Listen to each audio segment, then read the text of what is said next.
The rain had just stopped when the truth quietly began to reveal itself.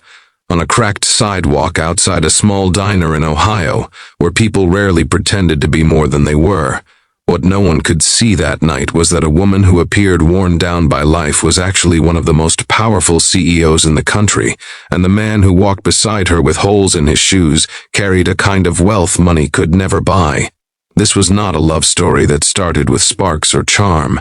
It began with exhaustion, quiet dignity, and a test no one knew they were taking. If you believe in kindness, second chances, and the idea that character matters more than status, take a moment right now to like this video, share it with someone who needs hope, leave a comment, and subscribe to the channel. Your support helps stories like this reach hearts that are still healing. Grace Whitmore had everything society told her to want. At 41, she was the founder and CEO of a national logistics company headquartered in Chicago, with offices across the United States. Her days were filled with board meetings, contracts, and people who smiled too quickly and listened too carefully. After a painful divorce that left her questioning every intention around her, Grace made a decision that surprised even herself. She would start dating again, but she would never reveal who she really was. No designer clothes, no luxury cars, no hints of wealth. She told herself she wasn't playing games, she was protecting her heart.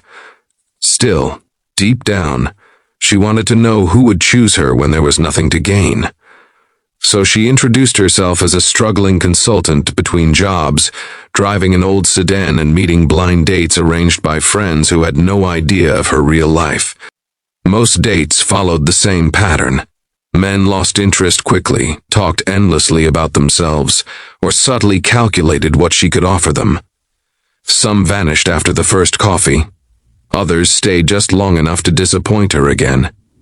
Each time, Grace went home feeling emptier, wondering if sincerity had become a rare thing in America's fast, performative world. Then there was Noah Brooks. Noah was 38, a single father living in a modest apartment in a small town outside Cleveland. His wife had passed away 5 years earlier after a sudden illness, leaving him with a 6-year-old son named Caleb and a mountain of medical debt. Noah worked 2 jobs, one as a warehouse loader by day and another as a nighttime janitor at a community college. His hands were always rough, his eyes always tired, but there was a steadiness about him that came from years of putting someone else first. He hadn't dated seriously since his wife's passing, not because he didn't want companionship, but because survival had taken priority. A mutual acquaintance thought Noah and Grace might get along and arranged a blind date at a quiet diner just off the highway. Grace arrived first, wearing a plain coat and no makeup, rehearsing the same story she always told. When Noah walked in, he looked nervous, adjusting his worn jacket, scanning the room as if unsure he belonged there. Grace noticed his hesitation, the way he carried himself without entitlement or performance. For the first time in months, she felt her guard soften slightly. The evening unfolded without sparkle or scripted charm. There were no dramatic gestures, no attempts to impress. Noah spoke about his son, about trying to balance work and parenthood, about how some days felt impossibly long but still worth showing up for. Grace listened more than she talked, struck by how he never once asked what she did beyond polite curiosity, never hinted at expectations.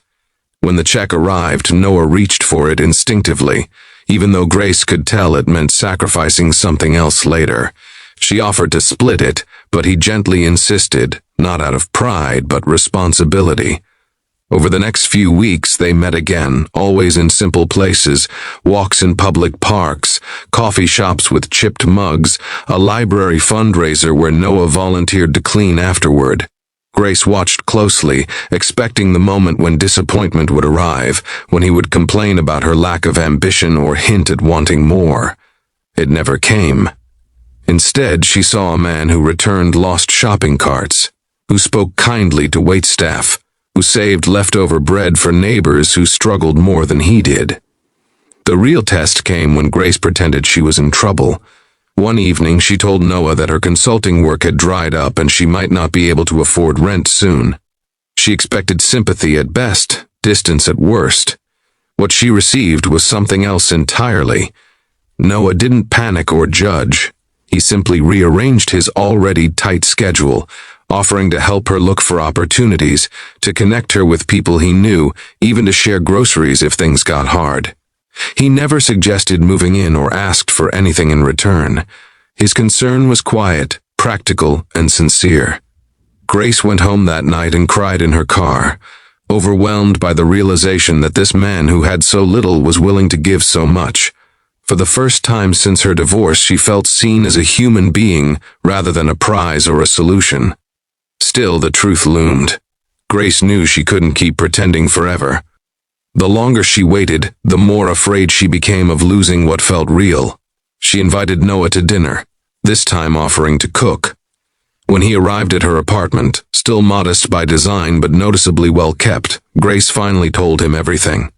She explained who she was, what she owned, why she had lied, and how terrified she was that revealing the truth would change everything.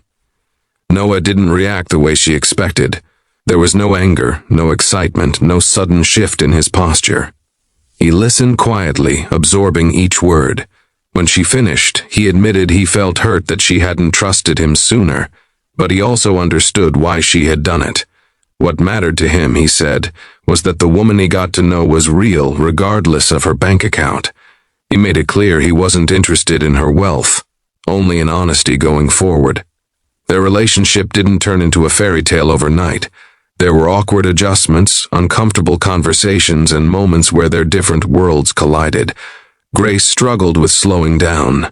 Noah struggled with feeling out of place around her professional circles. But they kept choosing patience. Grace used her resources not to rescue Noah, but to remove barriers, helping him finish a degree he had abandoned years earlier. Noah reminded Grace how to rest, how to show up for people without an agenda, how to measure success in presence rather than profit. When Grace finally introduced Noah to her corporate world, she did so without spectacle. She didn't announce his story or use it as a lesson. She simply stood beside him, proud of the man he was. Those who judged quickly revealed themselves. Those who stayed earned her respect. Years later, Grace would quietly admit that pretending to be broke had been the most honest thing she had done in a long time. Not because poverty was noble, but because it stripped away illusions.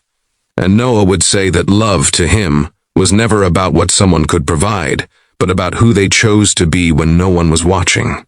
If this story touched your heart, if it reminded you that goodness still exists in quiet places, please take a moment now to like this video, share it, and subscribe to the channel. Your engagement keeps these stories alive. And before this story ends, we have a special request for you. Comment below with one word that describes what this story made you feel. Your words matter more than you know.